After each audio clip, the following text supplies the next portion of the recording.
Hello everyone, I have some things to say, and I'm going to say them now. One, I have a bit of a sore throat, which sucks. Oh, I'm also a bit overexposed. Wait, is this just going to make me look really dark? Okay. I guess we'll just do that, see if is that better? I don't know, anyway. Yeah, I've got a sore throat.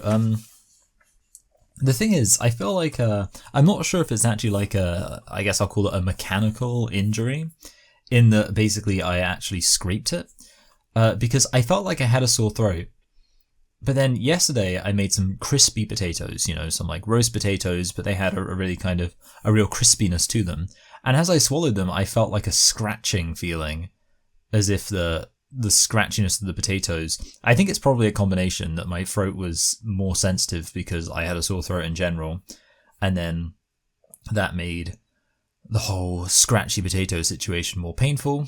The other thing is that we are going to, well, I'm going, but with my wife, but it's a bit weird to say we because, because I'm just talking for myself. But yeah, we're going to Thanksgiving, or to America for Thanksgiving. And with that said, I'm not going to be doing a video next week. Also, I didn't do any of the stuff I was supposed to do for this week. And if you're new here, you're going to hear a very important word. This is a word that you need to learn right now. Schedule. When it comes to small things that I just have to keep ticking over, like for example, the 5 minutes it takes to make a post on my Patreon, I am only able to do those things if I have a very strict schedule I'm following. So it says, alright, it's 3 o'clock, time to make your Patreon post. If I don't have that, I don't do it. Big things, obviously, with like making YouTube videos and stuff like that, obviously I do those, but little things, no, forget about it. I just completely forget to do them. And that's significant because, like I said, I'm traveling. You probably know that I have, well, I always used to say I have like anxiety about flying. To be honest, I have anxiety about traveling. The thing is, whenever I go anywhere, there's always at least 3 anxieties in play. I feel like my voice went a bit weird there. Sometimes 4. The 3 that are always in play is working in kind of reverse order, if you like. 1, the actual flying itself. Yeah, I don't really like flying. I hate the sensation of taking off, the way the plane goes and gets really loud. All that kind of stuff. Just very, very unpleasant. The feeling of like knowing the plane is leaving the ground, knowing you are going thousands of feet, I was about to say thousands of miles, no, thousands of feet up into the air. Just horrible. And it's weird because the thing is, in some sense, I'm almost like, I just don't understand how anyone could not be anxious about that. And yet at the same time, I used to not be nervous about flying. When I was a kid, I didn't get nervous about flying at all. It's only something that's happened as I become an adult. So I should know why it is that people aren't scared of that, but at the same time, just like every single time it happens, I'm like, man, I don't even feel bad about being terrified about this. This is horrifying. But I mean, I hate roller coasters. So essentially, like, that's the thing. Obviously, what I object to is the overstimulation aspect, but I realize there are some people who go out of their way to experience that overstimulation because they enjoy it. Anyway. And then there's the actual travel anxiety in general, which essentially, like, the reason why I distinguish that from flying is because if I had to get a train, I would feel a little bit anxious about that, just because it's something you've got to do. There's a schedule. That you're kind of moving away from the comfort of your house. I'm a very sedentary person. I would like to just stay here forever and never leave. So if I know I've got to get a bus, so the best way to illustrate this point is that, when I went to Italy recently, obviously going there, the main thing was just the flight, but coming back, we had to get up at before 6 a.m., just before 6 a.m., to catch a bus, to catch a train, to catch another bus, to get to the airport. Now, I was not worried at all about the flight in that situation because I was 100% worried about having to get up early, having to get the bus on time, having to get the train on time, having to get the other bus, having to get to the airport on time, all that stuff. Anyway. And then the final thing is anxiety about the things that I want to do before I leave. And sometimes that's things I have to do. Like I have to make the videos that I'm planning to upload while I'm gone because I can't really record them when I'm on holiday. Other times it's just things I want to do. And what I tend to end up doing is being like, so when I say things I want to, I mean like things like in terms of getting ahead of schedule. So I'll be like, oh, there's this project I wanted to work on. And usually what happens is as I approach the time when I'm actually flying, I just get increasingly stressed. Even if I know I have enough time to do all the stuff, it's not very good because essentially, so I'm leaving on Thursday. So I actually had 10 full days from Monday, Tuesday, Wednesday, Thursday, Friday, Saturday, Sunday, Monday, Tuesday, Wednesday, 10 days, which is a significant amount of time. But because I knew the flight was coming up, whenever I was working on anything, I had a sense of I'm running out of time. Like I need to get this done. And the only way that I could alleviate that intense sense of stress was to literally be like, okay, let's pull everything back. I'm literally only going to work on the things that I need to do. The things that like I need to upload while I'm away. And that's it. Which is fine, but obviously with that, I was like, well, there's no point doing a schedule. Like if I'm essentially not even being ambitious in terms of what tasks I'm setting myself, I'm just not even going to bother with it. So that's how we got here. Anyway, sorry. The point is, I just realized that was kind of a boring story, wasn't it? Oh, and if you're interested, the fourth thing that sometimes is something I'm anxious about is that I often plan, like when my wife and I go on holiday, I plan out what we're going to do, what sites we're going to see, what restaurants we're going to meet at, blah, blah, blah. And then there's just that slight stress of like, well, what if something's closed? Even though, again, it's one of those stupid stresses. I mean, a lot of these stresses you'll be unsurprised to hear are stupid because actually a lot of the time there is something closed and it doesn't actually matter. Like that's kind of the situation. Anyway, sorry. We'll jump into the video. So essentially I didn't actually do a thing on what you guys wanted me to react to. I'm going to just be responding to this video here, which is called Can You Really Laugh at Transphobic Jokes? That title must have been changed because I had it in my poll as trans woman reacts to transphobic memes, but it was this link. So it was this link, but the title was different. So I assume the title's been changed. This is Samantha Lux. Haven't responded to Samantha Lux in a while. It's only a 10-minute video, well, just over. So we should get through it pretty quickly. I think if I end up getting through it very quickly, just because I've got a sore throat, I'll probably just end this more quickly. Anyway, yeah, so apologies that this isn't actually what you voted for, but I will say, so the reason I selected this is because in the most recent vote I did, this was the second most popular choice, so I imagine you guys would have voted for it at some point anyway, so we'll get it out of the way now. Alright, let's jump in. Yeah, sorry if I'm a bit low energy. Just, lots going on. A reacting to transphobic memes video. And ever since that video and the similar videos that I've made. Yeah, so as you can see, we've already got a mention of reacting to transphobic memes. That was probably the original title. After that video, I've really developed a newfound love for transphobes. Well, I wouldn't say love, but I would say I'm in there. Admiration for their comically bad memes. I just appreciate it. I appreciate a real. To be fair, I've never really made I don't make memes in general. It's kind of interesting. Like, there are people who make memes, which is so funny to me as someone who has never made a meme. The only memes I've ever made have been like very kind of like post-ironic memes about like specific people I know that I've like sent to the group chat. Like, there's a guy I know who looks a bit like Joseph Gordon-Levitt, who's absolutely obsessed with bicycles. And I found like this screen cap from a movie of Joseph Gordon-Levitt looking really angry. So I wrote, POV, you just told my friend, not that his name really matters. I'll tell you his name, fine. Screw it, I'll tell you his name. Kyle, that's his name, doesn't really matter. Anyway, so I was like, POV, you just told Kyle bicycles are gay, or something like that. And it was like really angry. And like I sent that to the group chat, but making memes that other people would enjoy who don't know me personally, that's new ground. I'm gonna move the sound slightly. It always takes me a while to actually decide how I want to frame my shot. I want family. And stop not sure why there's snowflakes in the background. It's November, so obviously that must be a mistake. That's right, big smile. Everyone's happy. Shall I rate the memes myself? I mean, that's I like The Simpsons in general. So the original context here is that it's Tom Jones, and Tom Jones has been coerced into doing a live concert for Marge Simpsons because Mr. Burns has a crush on Marge, and she's a big fan of Tom Jones. Yeah, basically, obviously, the joke here is that if a child at 8 years old says they're trans, the parent is forcing them. I think like it doesn't have to be accurate to be a funny joke, and it's kind of a funny joke with, how everyone looks and all that stuff. In terms of its accuracy, I'd say like really most times in this case it's going to be the subtle enforcement of rigid gender roles, right?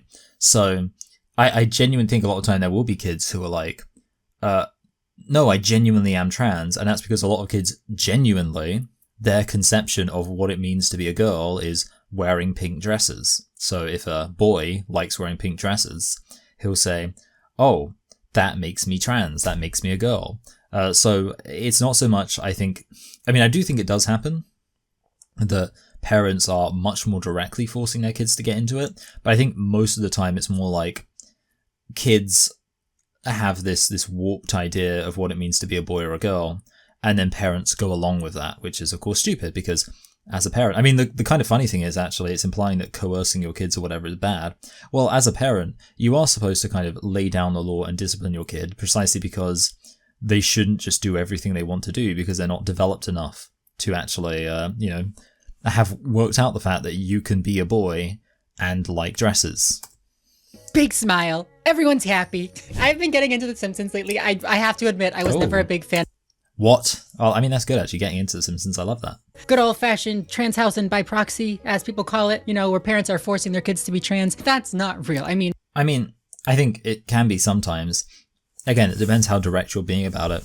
There's someone I know who I know personally, and we're no longer on speaking terms on account of my videos, but basically, she is so into the whole alphabet thing. She's someone who, she's autistic, or, she says she's autistic, and she's so into identities. Like, what I've heard about the reason why a lot of autistic people become trans is because they love labels, they love identification, they love categorization, and because of that, in keeping with that, she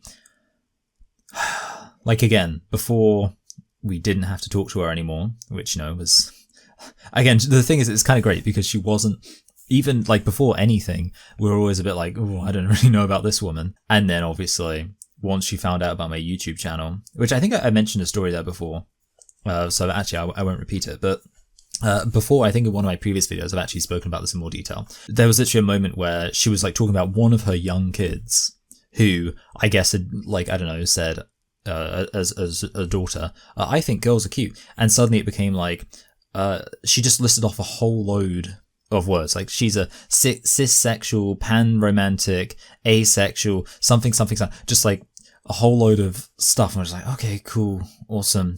But yeah, like, that's the thing. Those parents who are just obsessed with labels. Yeah, I think it's fair to say they are kind of forcing their kid in that they're like imposing these labels, which, will end up inevitably being kind of restricting. Maybe there are extreme examples of that happening. Okay, good, yeah, good. We're agreeing there are some examples.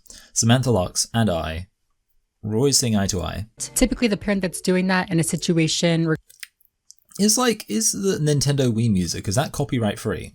Because this is like, I would assume that Nintendo is a big company, like they wouldn't just let people use their music, but lots of people do just use it.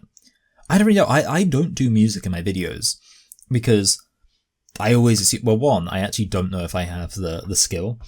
Like, in my head, I'm like, I feel like you need to have a really good understanding of like music and editing and stuff like that in order for it not to just come across as distracting.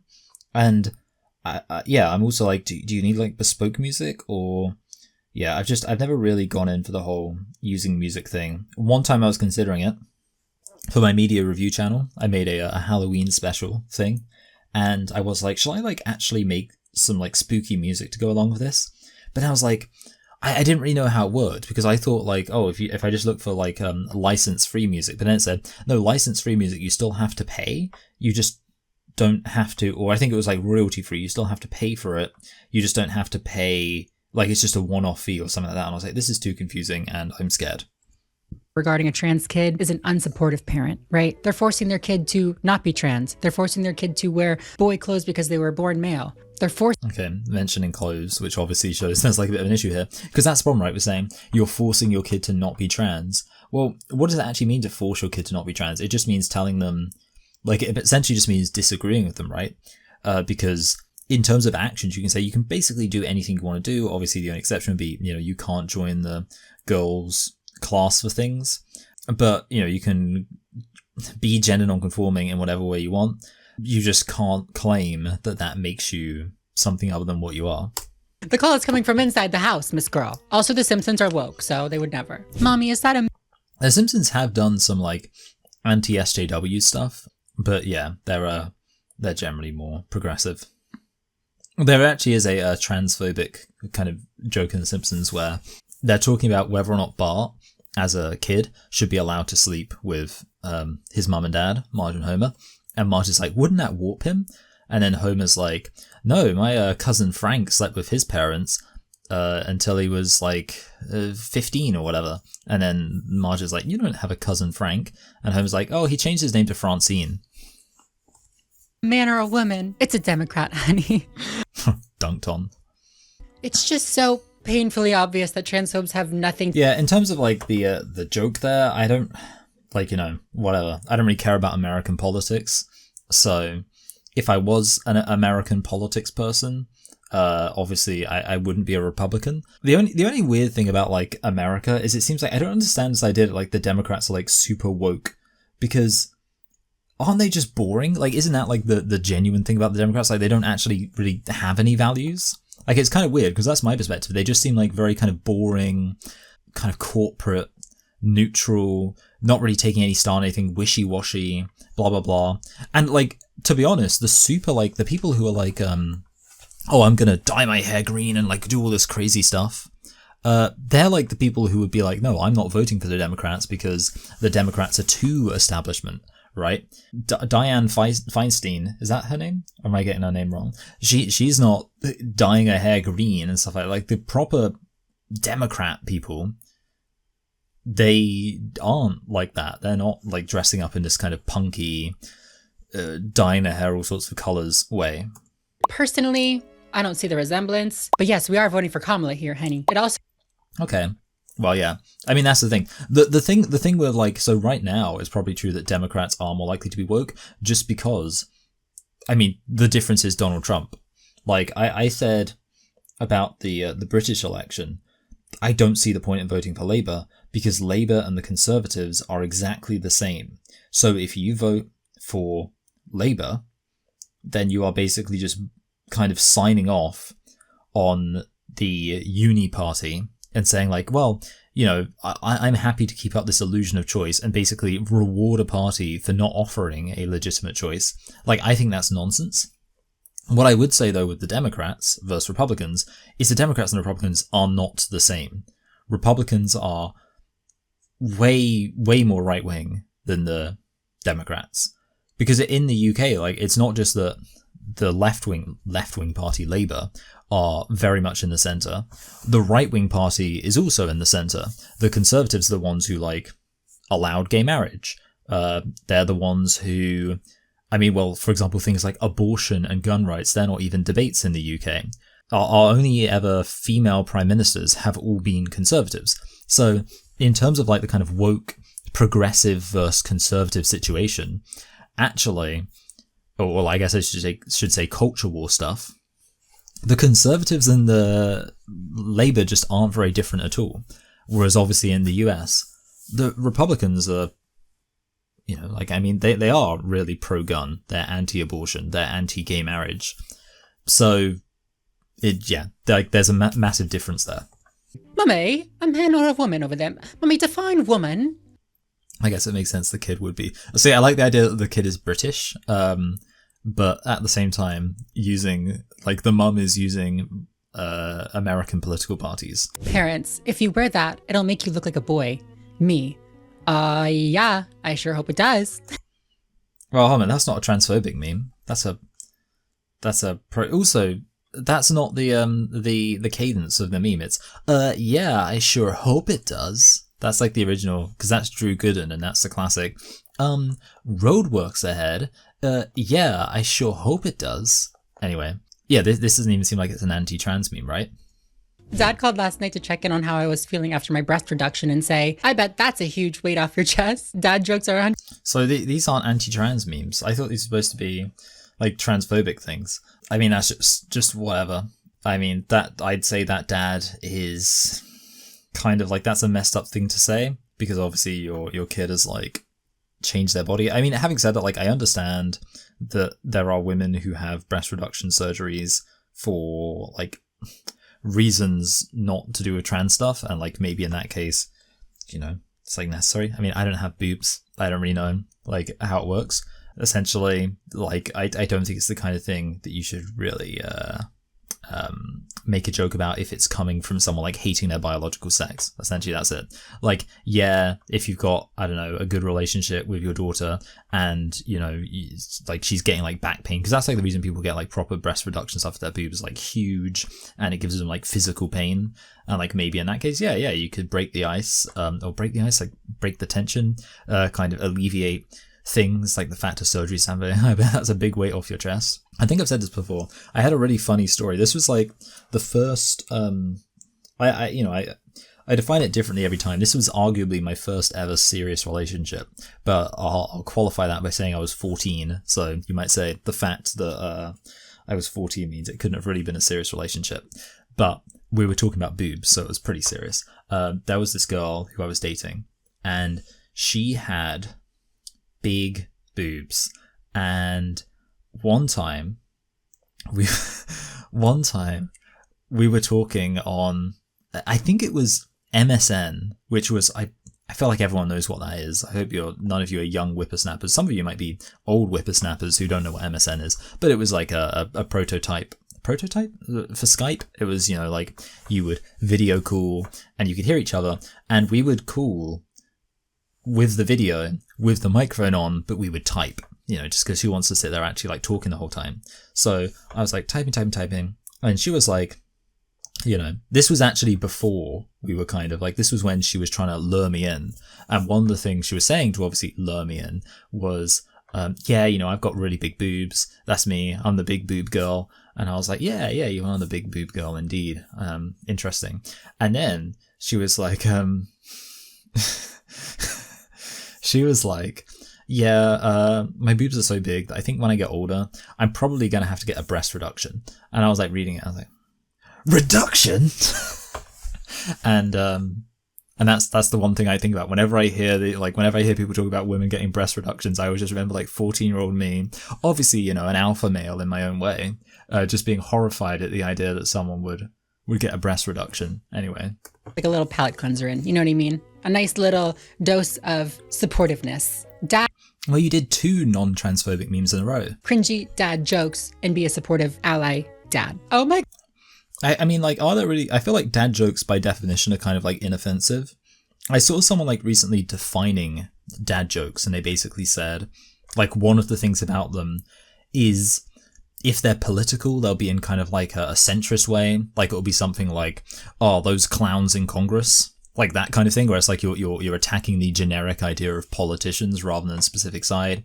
And yeah, I think it might have been Vsauce who was talking about dad jokes. And yeah, he basically said they have that specific quality of they're not going to be too offensive. They're not going to be kind of rocking the boat. So yeah, I would say like if it's like a serious like a joke that's making fun of the whole trans issue in general, it probably wouldn't qualify as a dad joke.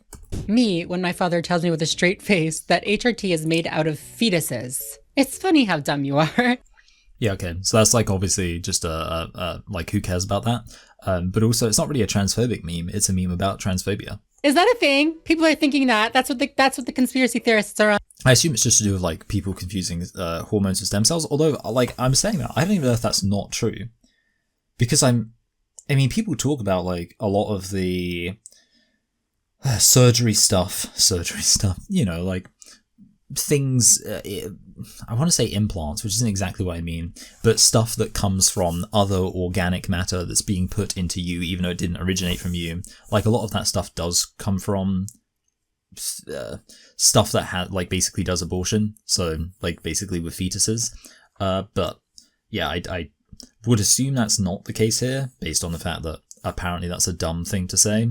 I mean, maybe it is. Maybe, I mean, I wouldn't put it past trans people to just be like, you're dumb because you said something that's actually true. I could look it up, but to be honest, I don't really care. That's what the tranphobes are on to. I don't even know how to feel. I really don't. Well, Samantha keeps doing British accents, and it's fun. Babies actually have very low amounts of estrogen in them, so that would not be very effective, babe. That's not what we need. No. That's interesting. I didn't know that. What I do know about babies, and this is like crazy to me, is a female baby, before the female baby is born, that baby already has all of the eggs inside it. It sounds so weird. It's so weird that like ovum are literally eggs. I'll say ovum just so it sounds more fancy. A female baby already has all the ovum in, or is it ova? Oh, it's probably ova because it's plural. All of the, I'll get there eventually. All of the ova inside it that the woman will ever have. So, you know, obviously, and like that's kind of weird. I mean, there's no reason, I don't know, like, I feel like it would just stress me out in a way. Like, that's got to be like another stressful aspect of being a woman. Because when you're a dude, you just know that you're producing them constantly. Just sperm, sperm, sperm, all the time. And I would, I guess, assume that babies as such don't have any sperm inside them because they don't need to start producing sperm until, you know, they hit puberty and stuff like that. Whereas obviously with, women, they have a set number of eggs, and once you're done, you're done. Like, that's it. Like, it's literally, it's like a clock count. Like, people talk about that, like, biological clock for women who want to have kids. And it's like, yeah, that would be, like, so stressful. But yeah, it's crazy to me that they literally have all of them from the start. It's like, you start off with your number, and that's it. I don't know, like, how much the number varies. Because you'd think, like, based on the fact that it is literally you start off with a certain amount, that therefore, when you enter menopause would be incredibly predictable, but whatever. I hate trans people. They can all burn. They suck. Why? What? Oh. Wait, hold on a minute. Is this like getting adverts? So, is this like literally a joke about how like people who hate trans people are actually trans? Because that's always such a stupid joke to me.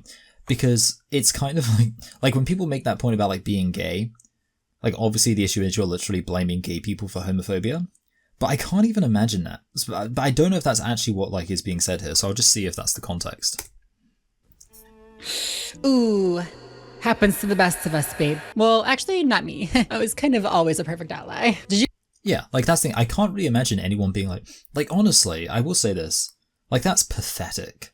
Like, I'm sorry, but if you actually because that's like, I mean, I still think it's really stupid that some kids like do the whole like bullying a girl because they have a crush on her thing. Like, that seems very dumb to me. But like to do that as an adult against an entire demographic of people, where it's basically like, I hate them, but actually I want to be trans. It's like it's dumb. It's so stupid and like so cringe, and I would be so embarrassed for anyone who's actually like, and like that's the thing. That's why I find like ContraPoints really embarrassing, because obviously, as I mentioned in a recent video, Contra, I think it was my most recent video indeed, basically said, you know, I find unconvincing looking trans people to be disgusting. And it's like, again, like that's just embarrassing. Like the fact that like you actually find this group that you belong to disgusting. Like, I just can't be doing, like, I don't like the whole self-hatred thing in general. This is why like some people say like, oh, Michael, you know, you're a feminist, you kind of can, or like a feminist ally, you make a big deal out of feminism, blah, blah, blah. And it's like, I really don't. But like on that note, one of the things I find really embarrassing is the men who are like really performatively like, oh yeah, men suck, man. Oh yeah, you know, I'm a man, but I've got to say, I agree, men are just awful. And it's like, I don't know, like I feel like that's just cringe, you know, to any kind of like, oh, I belong to this group. And like, don't get me wrong, you can be self-critical and you can say, oh, you know, like there are areas where, you know, men could improve. There are areas where women could improve. There are areas where like pretty much any group of people could probably improve in some sense. But yeah, to go down like this rabid hatred or like this kind of performative anger about something that actually is a group you belong to is just very dumb. Did you guys ever do that? Were you guys ever transphobic before you came out as trans? Or if you aren't trans, I wonder why people do that. Actually, yeah, good question. Why do people do that? I think I know why. It's the self-hate pouring out onto other people, right? Like, get a grip, bestie. We all have some. Yeah, okay, good. I'm glad that Samantha's being so like judgmental about this. Men with high T are quote unquote biological men. Men can't get pregnant. Every transphobe right now. Okay, men with high T are biological. Sorry, women with high T are biological men. Okay. Well, I would never say that. I would never say there is any such thing as a woman who's a biological man, because man and woman are biological categories, and therefore it's impossible for a woman to be a biological man. So men can't get pregnant. I'll click men can't get pregnant, thank you. Like that doesn't seem like much of a challenge at all. Also, again, we actually haven't had a transphobic meme in a while. Like, Samantha was like, oh, this is a palate cleanser about 5 memes ago. But since then, every single meme has been a pro-trans meme. Yeah, it's always the cognitive dissonance with those people, isn't it? It's like when you're growing up and you're like a feminine boy and people are always like, you're such a... I also say, I don't like that meme format in general because it's like that meme format often... There's certain meme formats that have the risk of taking away nuance in a way that just is dumb, right? Like the recent example I saw was, so as a Baptist, I don't think that you should drink alcohol. And I don't think that communion wine should be alcoholic. And I don't think that the wine described in the Bible is alcoholic. And there's a really like basic reason for that. The Bible talks about, well, first of all, the Bible never uses the word juice. Like it never talks about fruit juice. It never talks about grape juice or anything like that. So like based on the fact it uses the word wine for every single type of drink that's derived from fruit juice, there's no reason to think when it's talking about wine, it has to be talking about an alcoholic beverage. But also sometimes it literally talks about wine on the cluster. So we're talking about literally like in the grapes themselves, there is wine in the grapes. And yeah, okay, you could say, well, it's saying that because that will eventually become wine. So, you know, it's essentially talking about what it will be at some point. But the other obvious interpretation is that it's saying, well, obviously there's non-fermented juice in the grapes. It can't, you know, ferment until you've actually extracted it and given it a while to ferment. Therefore, it's saying that the non-fermented juice is wine. Whatever. Really basic point. And there are many other reasons. Like there is a complicated exegesis, but a perfectly valid exegesis that goes through why it is that it makes sense to say that the Bible, yeah, sometimes it's talking about wine when it's talking about it in a negative context, but actually when it's talking about the wine that people were drinking regularly and as not being a problem, it's talking about a non-alcoholic beverage basically. And I saw this meme from a Lutheran and it was just like, it was the mental gymnastics meme. And it was like the meme where it's just like the person just does a very simple thing. And they're like, the Bible says that good people drank wine, therefore wine is fine. And then it like shows like the Baptist doing all the mental gymnastics, but it's just like actual like legitimate points. Like one of them was that the Bible says, it talks about wine that makes the heart glad. And they were saying like, fruit juice can make your heart glad. And it's like, well, yeah, of course it can. Like if you're in an ancient society, then having access to fruit juice. When my mum was growing up, literally, orange juice, like just shelf-stable orange juice, wasn't actually as much of a thing as it is now.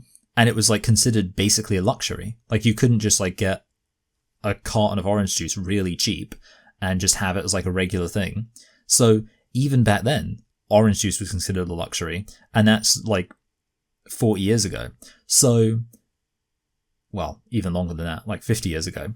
And therefore to say like, oh, 2,000 years ago, no one would have conceived of like wine, like fruit juice, grape juice, making your heart happy is just so dumb. But like that's the thing. And I give that as like a specific example because it's an example I saw recently. But there's just so many examples of that where actually these memes are intended to mock what is actually a more intelligent look at things. And obviously, while that wasn't even a contradiction or like a real dichotomy, I've seen that meme used many times basically to bulldoze over like where there actually is a reason why somebody would support both things, and the actual reason is quite interesting and maybe offers up a more complete view of that person's ideology. And by just saying like, oh look, you're stupid, you've got like 2 different buttons and you want to press both of them, it's just dumb.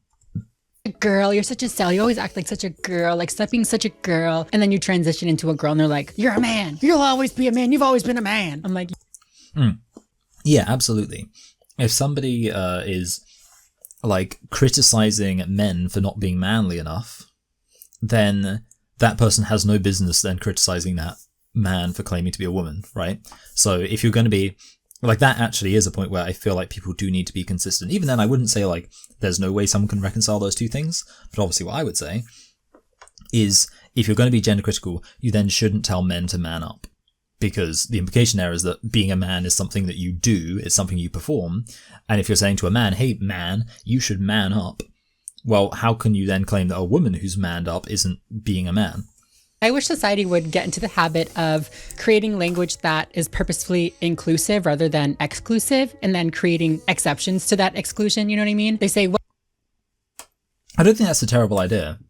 Yeah, like, start off as inclusive as possible and then only take things out if there's a reason to do that. I'm perfectly fine with that.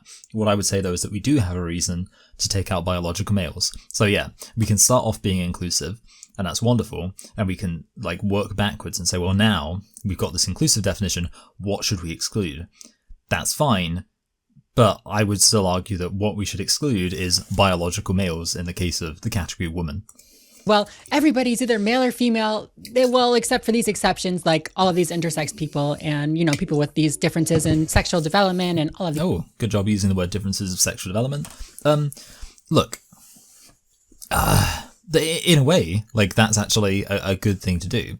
What I always say is, yeah, everyone's male or female, the vast majority of people. And usually what I'll say is, because I don't want to get into the discussion, I'll say, yeah, there are some differences in sexual development.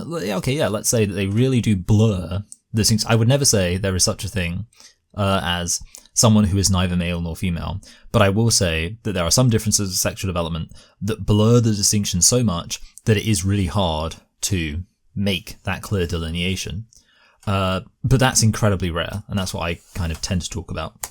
These other people. So maybe instead of saying everybody is either male or female, we say most people are male or female, but there are people in between. Or sex is a bimodal, or whatever fucking terminology you want to use. We just need to be more specific. Oh, you know what? I'm an idiot. Sorry. I did something very stupid. Before I delete this footage, I'm just going to make sure I actually have it on here. So I should have moved it onto here. Yes. Lovely. So I have that, so I can now delete this. Some point I've got to work on putting, like, I've downloaded some, like, YouTube videos to put them on my phone so I can make the fucking 10 sorry, I don't usually swear, 10-hour flight to Florida. I think they've over-exaggerated. It's very weird because they changed the schedule and they somehow had us leaving earlier but arriving later, and I don't understand that. So I'm thinking, but, like, and essentially that's why it's now a 10-hour flight, because, you know, like, it should have been, like, just logically, should have been a, let's say, 9-hour flight. But because they made us leave earlier and arrive later, now it's much more ridiculous. Anyway, all right, let's continue. Specific, maybe. I don't know. I don't fucking know. This is a meme video. Let's not get too technical, okay? Transphobes calling me it. Me. It's are my preferred pronouns. Transphobes. Well, okay, look, like, if you say that, like, who cares? Like, no one would really care. Having said that, like, I don't believe in calling people it, because I think that's, like, dehumanizing them. And no matter how much you disagree with someone, you shouldn't, like, imply they're not a human, because that's a very bad precedent to set. Also, of course, it's inaccurate, right? Because the whole thing is adult human female. Like, recognizing people are human is a big part of, like, the actual definition of man and woman. So yeah, don't call people it. You can, like, I don't really care. I wouldn't do it, and when I see it, I'm like, oh, well, you know, I don't really like that. But yeah, and having said that, also at the same time, if you're someone who's literally like, it is your preferred pronoun, that's also very dumb. It's kind of like, it's almost like the people who, you know, make a kink out of being degraded, where it's like, I'm sorry, but if you say, like, if you call me it and you, like, deny that I'm a human being, that I'm actually into that. Okay, whatever. You're not, like, getting a win based on that. Call me a girl and say she, her as an insult. I'm like, go ahead, say it again. Go ahead, throw that at me now. Go ahead. Yeah, I mean, look, I will say this actually, like, insofar as, you know, girl and woman is used as an insult against gay men, effeminate men, stuff like that. In that context, I could understand someone saying, like, I literally don't care if you call me that. so functionally I'm just like identifying as it. Like I could kind of, so not saying literally you are a woman, you are a girl, but just like, hey, if that's what you want to say I am, that's what I am. Which I do sometimes. When people call me like really stupid things, like really stupid insults, sometimes I will just be like, okay, if that's what you want to say, fine, that's what I am, right? Now let's actually have a discussion. Like, the best example I can think of is people who say like, oh, you're obsessed with trans women, or like you're really attracted to trans women or whatever. And sometimes I want to be like, and I feel like at least at some point I must have actually said this. I can't really think of because I don't actually argue with trans activists that much on like Twitter or anything like that. But I'm sure there must have been a situation where I basically said, oh yeah, fine, okay, yeah, let's say that. All right, I am madly in love with trans women. I'm super attracted to them. I'm really into them, obsessively so. Now, let's have a conversation about like reality and how it makes sense to understand terms. So yeah, I think like sometimes saying, yes, I am this thing, but not because you actually think you are that thing, but just because someone's calling you that and it's annoying and you don't really care that they're calling you that. So it's easier to just, and like I can imagine, yeah, like of course there'd be gay guys who'd be like that, where they're kind of effeminate, someone calls them a girl, they don't think they're actually a girl, but it's fine, you want to call me a girl? All right, I'm a girl. Okay, now leave me alone. Like if you say that, like I kind of respect that. Oh, this looks like I just saw some snow, almost as if this is some kind of Christmas advert. But obviously I know it could not be. I mean, it says a car for every holiday adventure. You know, obviously I'm assuming this is talking about like, let's say a holiday, maybe a summer holiday, something like that. Obviously not Christmas, that'd be crazy. Yeah, it kind of sounds like Christmas music, but, and you know, like sure that looks a little bit Christmassy, but obviously, it's not close to Christmas yet, so that would be stupid. Oh my god, another button meme. Oh, my favorite kind of meme to hate. Boys aren't really boys. They're still girls. Okay, so trans boys aren't really boys, they're still girls. Yes, I would agree with that. So I'm definitely clicking that button. Let's see if I would not click the next button. Or Tampon Tim gave tampons to boys. Now, I don't know anything about that. It also says MAGAs. I'm not a MAGA, so I guess this actually doesn't apply to me. I have no idea what Tampon Tim is. And yeah, I don't know what... Is Tampon Tim, is that like a reference to Tim Waltz? Did he like give tampons to... I don't know, like I feel like this is not even a thing. I wonder if Samantha's going to be confused by it. MAGAs. Tampon Tim. Tampon Tim. Tampon Tim. Why does it say Tampon Tim gave tampons to boys? I don't even understand that. Let's look it up. Okay, good. Yeah, we get it. Yeah, so I'm glad we're in agreement. Oh, it was about Tim Waltz, I guess, but yeah. I thought Samantha wouldn't know what that was on about. Free menstrual products to all students who needed them beginning in 4th grade. That sounds nice to me. Well, hold a minute. Isn't that possibly the case that like it's saying, because neither of it could be the case that trans boys aren't actually boys, but at the same time, Tim Waltz gave tampons to actual boys, and therefore he did give tampons to boys. So those two things don't necessarily contradict each other. Like it could be the case that the boys he gave tampons to weren't trans boys. TERFs, when someone tries to restrict cis women's bodily autonomy. Okay, cool. No. I love a SpongeBob meme, first of all. Sorry. Also TERFs, when they try and restrict trans people's bodily autonomy. Okay, so there's like two things about this. One, a lot of gender critical women who, you know, it depends how you define TERFs, because obviously TERFs kind of a meaningless point. If it literally means radical feminism, maybe not. But nowadays I feel like TERF just means, maybe it assumes someone's a woman, but it's talking about, you know, like basically anyone who's vaguely feminist aligned, but doesn't believe in like trans ideology. Well, recently, a lot of those people voted for Trump. I saw a lot of Twitter people being like, yeah, I voted for Trump because at least Republicans know what a woman is. And obviously the Republicans are the ones who are taking away women's bodily autonomy when it comes to abortion rights. So actually, even the first panel is kind of wrong, because a lot of TERFs, again, I'll just use that term because it's a term they use, actually are like, yeah, that's fine. You want to take away my bodily autonomy? Want to take away the bodily autonomy of other women? Cool, that's awesome. At least you know what a woman is, which is not a sentiment I agree with, but or whatever. And then, I'm going to take a tiny shot at KJK. It doesn't really matter. Like, it's not a huge thing. There's like a thing going on right now in the UK, and it's like a farmers' protest. And essentially, Labour have increased inheritance tax. And because of that, it means certain farmers, because a lot of their the value they hold is in the land, and that's something that they then pass down to their children, they'll have to pay big on those, like they'll have to pay a lot more money for the inheritance when they pass it down to their kids. And they're saying, we don't want to do that. Now, I don't have an opinion on it. I don't really care. It's like not something that's worth my time to find out about.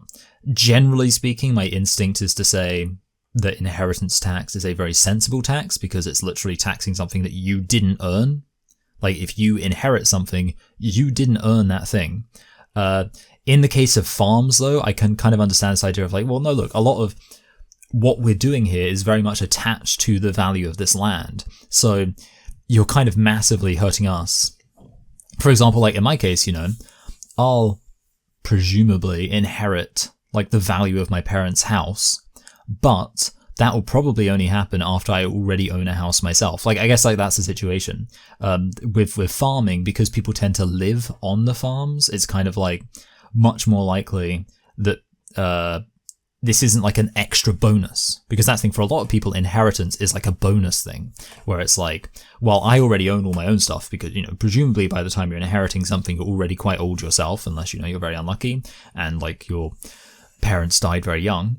But yeah, so presumably you're already older. Presumably you already have a house yourself, in which case any money you get from inheritance is a bonus. Whereas obviously with farmers, yeah, maybe actually because they're like, well, I'm just going to inherit the family farm, their inheritance is a much bigger thing for them.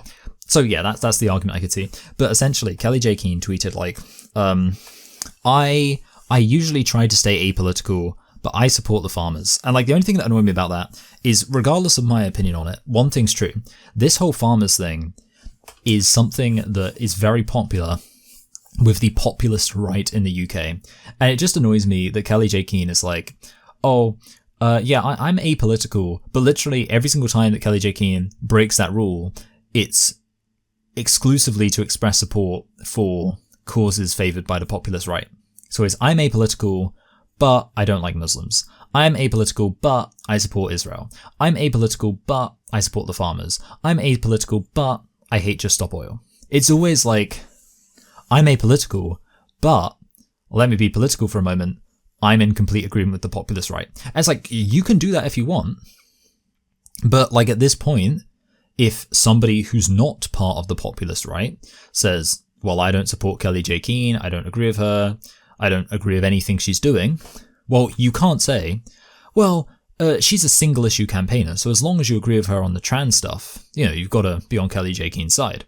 Because, well, no.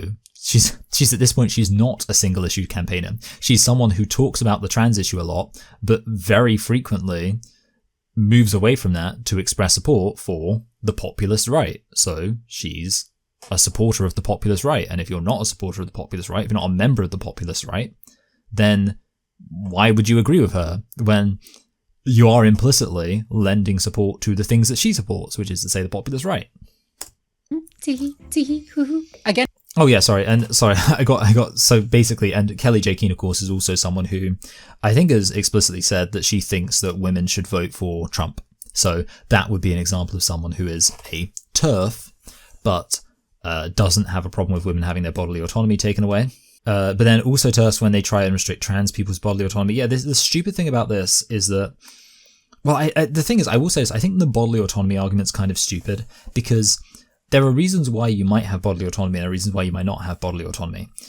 With the child thing, or, you know, like the kind of abortion thing, it's a fact of you have like a human being growing inside of you. That's a really big thing. And it's something which is going to take a lot out of you physically and is essentially another human being using your body to be alive. And therefore, there's a pretty strong argument for, well, no, nobody should be forced to have their body be used by another human being to stay alive. Like, even if you think someone has a moral obligation to keep that person alive, we wouldn't enforce that. And obviously there's like the violinist analogy, which makes that point very clearly. Whereas obviously that doesn't therefore mean that you can then mutilate your body to, so essentially I think for me, bodily autonomy, it means the right to do healthy things with your body. The right to take care of your body's health. But taking wrong sex hormones, that's not a healthy thing to be doing with your body. So I think by making it just about bodily autonomy, well, the problem is, is it therefore a matter of anyone can do whatever they want with their body at any point, no questions asked? Well, no. But I mean, the other thing is here, there are plenty of gender critical people who don't think that there should be restrictions on a consenting adult's right to undergo this surgery. I don't think so. So actually, it's not even accurate. Like, essentially no part of this is really accurate. Also, TERFs, when they try and restrict trans people's bodily autonomy.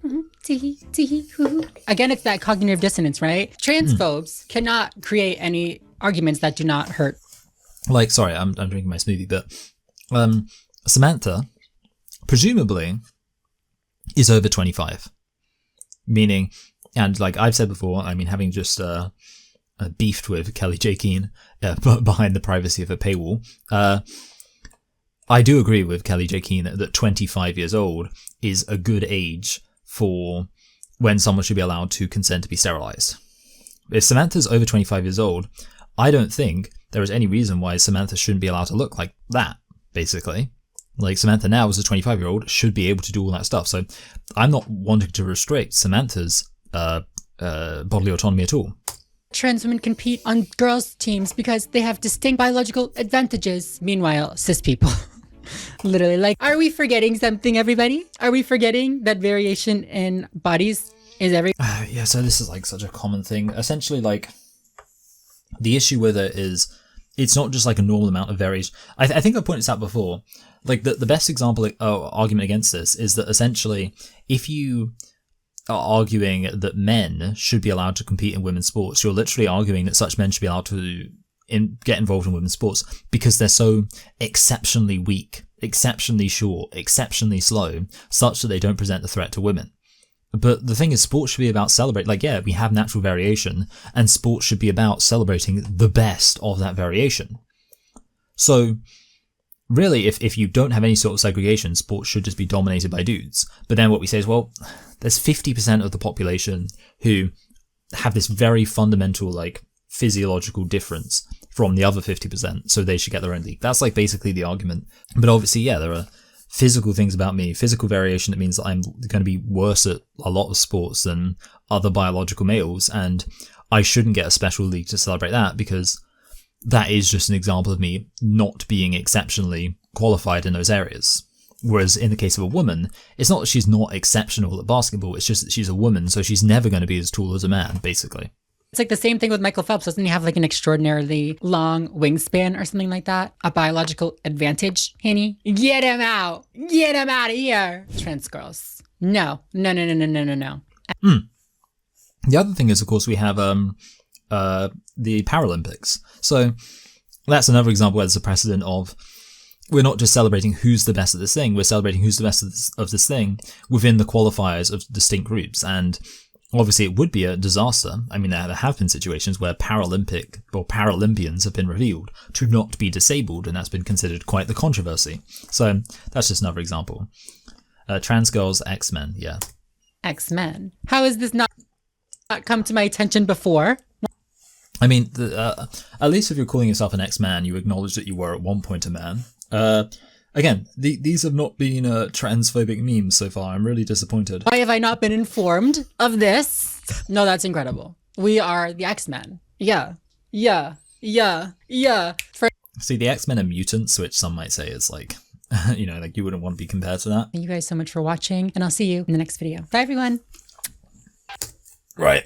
So we're finishing a tiny bit earlier than usual, but yeah, my throat doesn't feel great. Sorry if this was low energy. I'll just wrap up. Say I'll see you all in 2 weeks.